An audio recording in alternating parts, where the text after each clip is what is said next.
Welcome to the Times of Israel's daily briefing. Today's Tuesday, December 16th, day 802 of the war. I'm Amanda Borschel-Dan here with our editor, David Horovitz. David, thank you so much for joining me from Jerusalem. Hi, Amanda. Sure. We are going to discuss the fallout, which continues to be uncovered after the massive terrorist attack on the iconic Bondi beach in Sydney, Australia, that saw some 15 slaughtered and almost 40 wounded at Hanukkah celebrations. In today's episode, we're going to learn about the heroes who use their own bodies to shield others, and we'll hear that Australian officials are now considering this attack tied to ISIS. To end with, we will speak about beloved filmmaker and actor Rob Reiner, who was murdered alongside his wife, Michelle, on Sunday. All of this and more when we're back. Over 2,000 years ago, the Hanukkah flame burned against all odds, a symbol of resilience and hope that still shines brightly today. Now, Israel once again turns to light, not just to remember, but to protect and rebuild. As the country rises from 2 years of war, the Technion's brightest minds are leading the way, revitalizing the economy, strengthening national security, and shaping a future full of promise.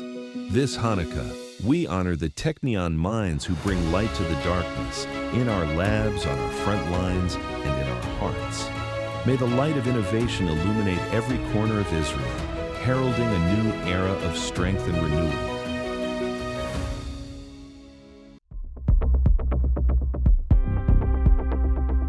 And we're back. I'm Amanda Borschel-Dan here with our editor, David Horovitz.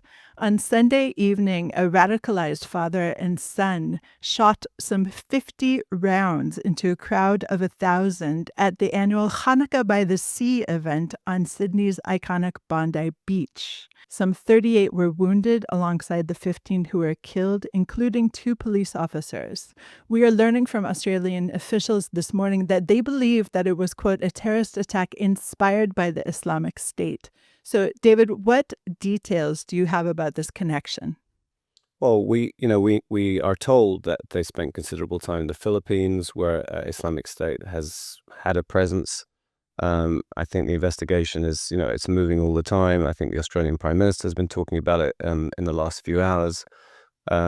And there's lots of concern about, horror at how this was allowed to develop, and growing signs that in the specific case of these 2 people, that there was that there should have been more than enough indications to set off warning signs. The younger killer had been questioned in the past. They had licensed weapons. I mean, fairly stark failures. I mean, I think what we're hearing from the Jewish community and what we heard before this happened was the sense that they were abandoned. The Jewish community was abandoned by the government, that there was a sort of insistent underestimation of the dangers. Very vicious protests, including in Sydney, including calls to gas the Jews and expletive the Jews, not properly tackled, and a sense that it was kind of open season on the Jews and this terrible thing that happened. And I think that the theme of what we've reported as well is, horror but not surprise. The writing was on the wall. All these awful terms that we have come to utilize in the context of Israel on October the 7th. Not comparable dimensions, but the failure to recognize the nature of the danger that is. And there's, of course, that in the wake of the attack, continue to express dismay that the Australian government is not considering this a targeted attack on Jews specifically. And one of the first steps that Prime Minister Anthony Albanese took was to announce that he's going to move for stricter gun control. And as you mentioned, of course, the father, I believe, had 6 licensed weapons. This could be a problem, but obviously the guns are not shooting themselves. The people are shooting the guns. And there's a lot of really horror from the Jewish community that the leadership of Australia, that the population of Australia doesn't seem to understand any kind of connection with the intensely violent protests that we've been seeing since the war broke out after the Hamas onslaught on southern Israel on October 7th, 2023. And immediately there were violent protests in Sydney, among other places in Australia. There was, of course, the arson attack on the synagogue. It just continues to appear to me that the government just doesn't get it. I think it's incredibly awful and false, the way this terrible attack on Jews has been presented, and the way some in the government seem to be seeking to deal with it, and also the way it's being contextualized. It seems to me quite widely as being seen as, well, just another of those terrible series of murderous attacks by people who got guns, including in an American context. There's so many of these attacks. There was one at Brown University just the other day. These endless shootings, terrible, terrible. But in fact, of course, this is unfolding and unfolded in Australia, where the Jewish community, like I said before, feels that it is being targeted and is being abandoned by the government. And therefore, as you rightly say, after this most terrible attack, I mean, the worst attack on Jews since October the 7th, unprecedented in Australia, as far as I know, there's still a sort of insistent refusal to internalize, no, this is not just some really bad people who got some guns and opened fire at people on a beach. They planned a Jewish event. The awful symbolism and, of it being a Hanukkah event. You'd think that if you wanted to crack down and recognize what you were dealing with, it's there for you. This was an event intended annually to spread the light, right? To highlight the gift of life, a beacon that's set up every day and for a week. It's like the most wonderful festival. It's a festival of joy and appreciation. And people came to kill the people who were doing that. So this is the forces of darkness against the forces of light. And to not see that means that you are most certainly, blinkering yourself. You're refusing to see what's going on. And if you're the prime minister and you're the government, you're failing your people. You're not only failing the Jewish people, you are most especially failing the Jewish people, but you're failing your country. You're failing to do your job as the government, and prime obligation of governments, keep your people safe. I believe this was the second worst mass shooting in Australia, not the very worst, but obviously horrific on every level. But there were some sparks of humanity throughout this attack, and we saw some unbelievable heroism. We discussed yesterday the heroism of Ahmed Al-Ahmed, a shopkeeper in the area who tackled one of the gunmen and was shot. He is apparently okay, and much funding is being raised for him. But there are other stories that are being uncovered slowly. David, we heard about a semi-elderly couple, Sofia and Boris Gurman, who saw the vehicle of the father and son that was draped with an ISIS flag and attempted to stop them. They were shot dead, both of them.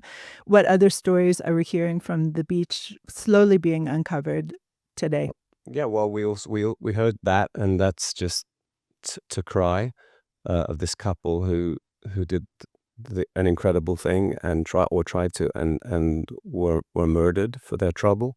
I thought it was striking that the father of the Muslim passerby who heroically disarmed the father of the father terrorist, that his own father spoke about this as being, well, obviously that was the necessary thing to do, and he saw a terrorist, and just the use of that word, I thought the fact that he didn't use it to make a political point, he just said the obvious, and it was striking in a context where, I mean, if you look at a lot of the reporting, the word terrorism is not used. That's baffling to me. We've heard reports of lifeguards doing heroic things, of one of them going into the sea to one way or another try to help people who had fled into the sea, clothed, to escape the murders. We've seen footage of a mother sheltering a child who was not hers, and telling her nicely, so are we hiding, to keep quiet, as you can see in the background, one of the gunmen very close to them, and then her reunification with the mum, who tells this woman, if it wasn't for you, my daughter would not be alive. So there's, I don't think unsurprising, but there's encouragement in the nobility and the bravery of people set against the horror of the perpetrators' actions, and the failure to internalize and act effectively that's being displayed, I think practically as well as rhetorically, by figures in the Australian government. Let's go to a short break. 3 million Israelis are dealing with trauma since October 7th. To help Israelis heal, Hadassah is there, with the largest rehabilitation center in Jerusalem, world-renowned medical centers, and youth villages. It's said, saving a life saves the world. Imagine helping millions. This is Hadassah, a life-changing force in Israel and the world.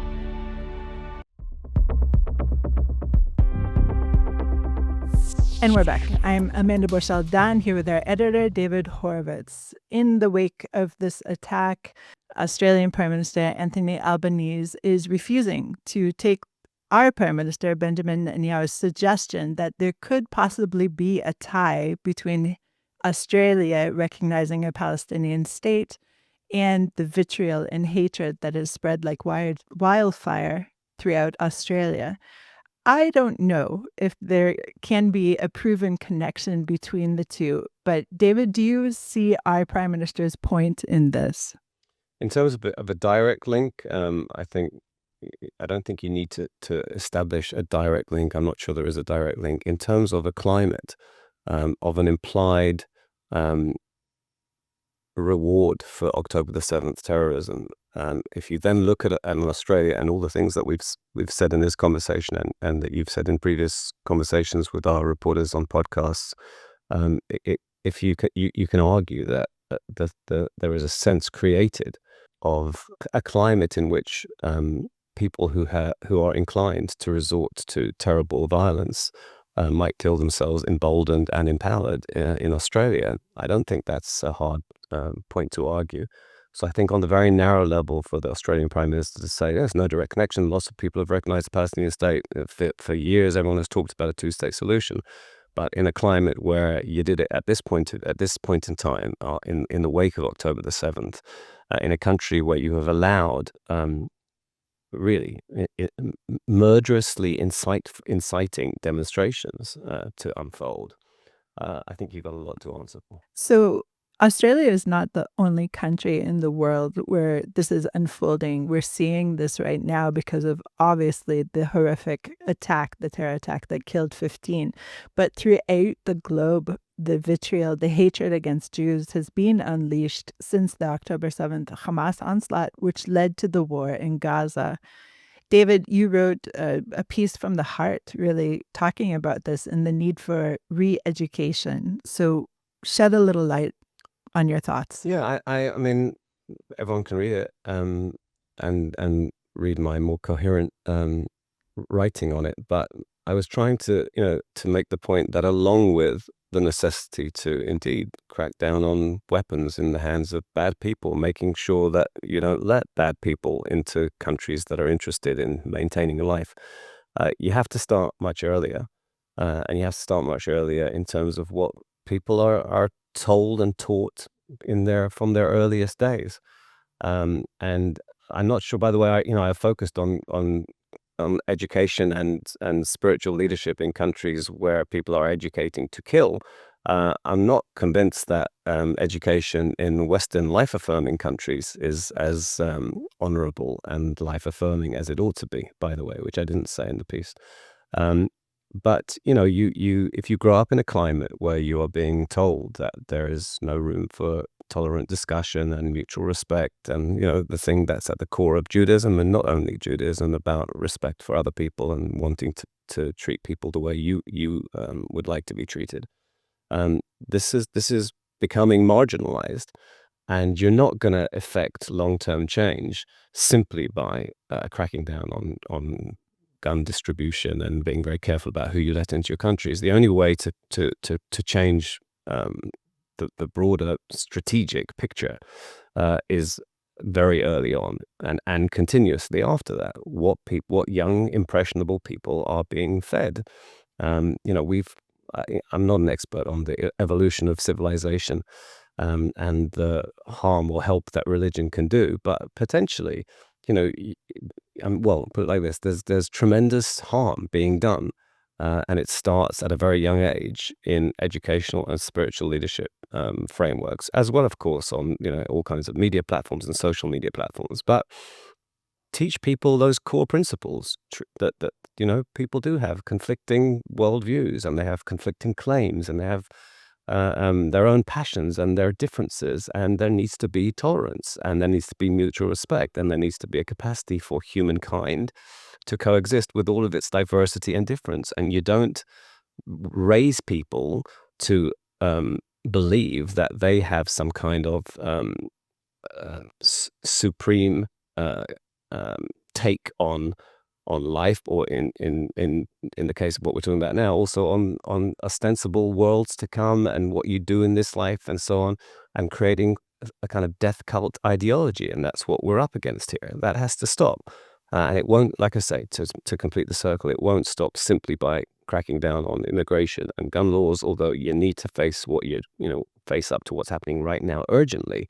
But long-term change requires a return, or I don't know if it was ever massively better. I think so. So let's say a return to tolerant, life-affirming education in every sphere. I'm not sure where you're returning to. World War II, the Holocaust, obviously was a pretty dark chapter for us. And obviously anyone who's up on Jewish history can mark pretty much every century with some other massacre or disaster for the Jewish people.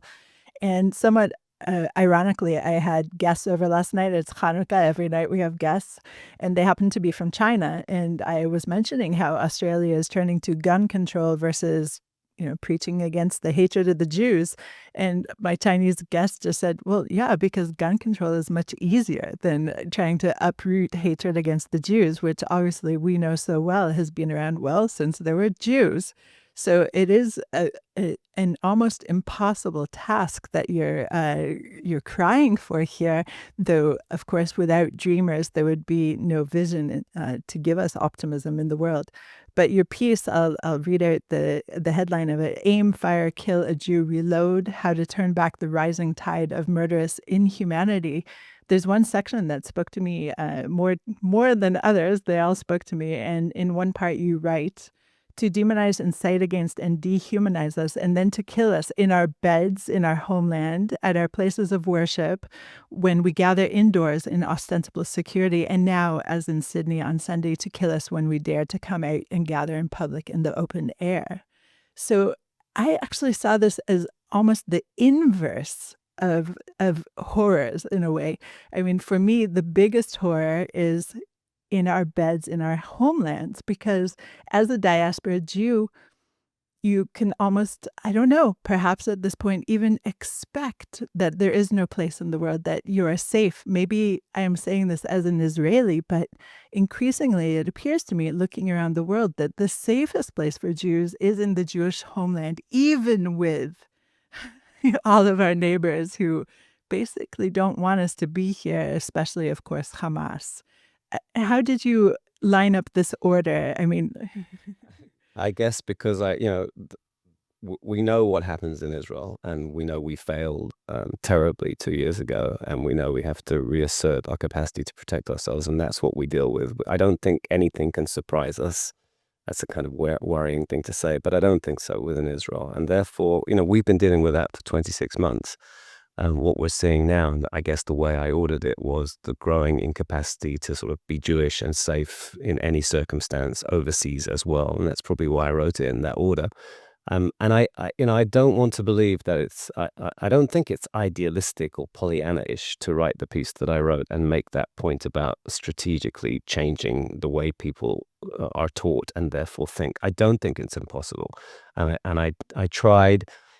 That what can you do in a piece of, I don't know how many words it was, in terms of setting out the actual process, but I did try to set out the beginning of a process, which is not only dealing with the situations that you have in life-affirming countries, but conditioning interaction with non-life-affirming countries, to be very crude. And I specify, for example, you don't sell F-35s to Turkey if it's inciting against Israel, if it's backing Hamas. You don't have a partnership with Qatar if they're fueling horrific, I mean, not just anti-Jewish, anti-Western, well, I don't, you watch it, you can see it, incitement to terrorism across the region that we live in, and more broadly. There are things that you can do. You can condition interactions and economic partnerships and all kinds of other arrangements. So I don't think it's Pollyannish, and I also think it's absolutely self-interested for everybody. Unless you're part of a death cult, you want to live, and thinking that you can unleash these forces and they won't turn against you. That was the final point that I was making. I kind of care about the Jews a lot, but if maybe one of the only ways to get other people to understand is to say it's not only going to be the Jews. I mean, we have echoes of this from World War II and so on, but I don't think it's a dream. I think it needs to be a reality, or humankind is just going to continue to tear itself apart. This has been a very depressing program, and we're going to add one more segment to the depression because, as I mentioned in the intro, Rob Reiner and his wife Michelle were killed in their own home over the weekend, and authorities have taken into custody their son Nick, who is now charged with the murders. Rob Reiner was iconic, I think, especially to the Jews, but not only to the Jews. And I think it would surprise no one that his list of works are among the most beloved films that Hollywood has produced in the past several decades. Among them, of course, When Harry Met Sally, A Few Good Men. I mean, it's like an abundance of riches. So, David, what can you tell us about Rob Reiner? Yeah, I wrote down a few of the movies because it's ridiculous, and how impactful they were and how wonderful lots of them were. I mean, The Princess Bride in my family is a movie close to our souls. Spinal Tap is just brilliant because it's because it's so ridiculous, and it was so pioneering in terms of what you would call a mockumentary, I guess. You mentioned When Harry Met Sally, A Few Good Men.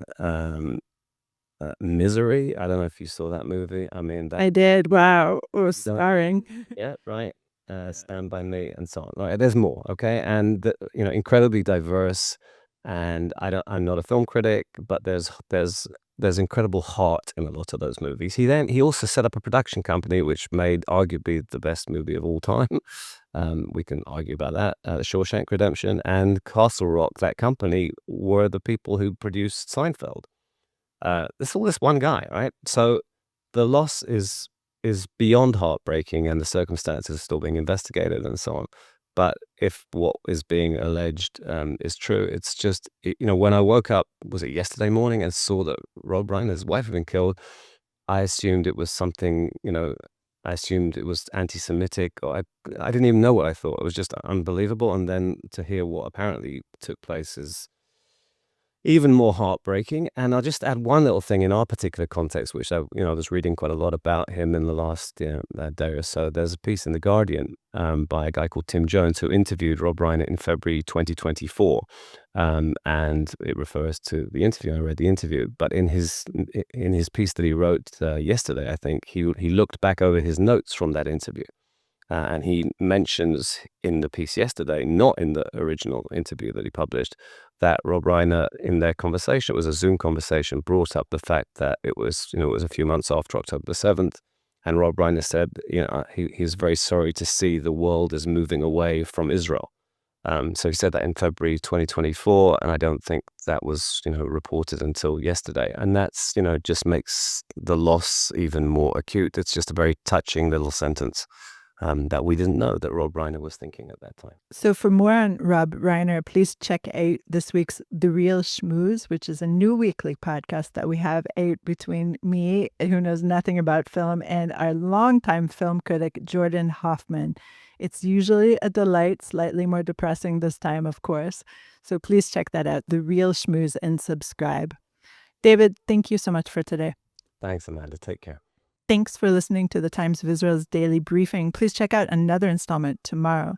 This episode was produced by the Podwaves. If you have any questions or comments about this or any other episode, please drop us an email to podcast@timesofisrael.com. Until tomorrow. Shalom.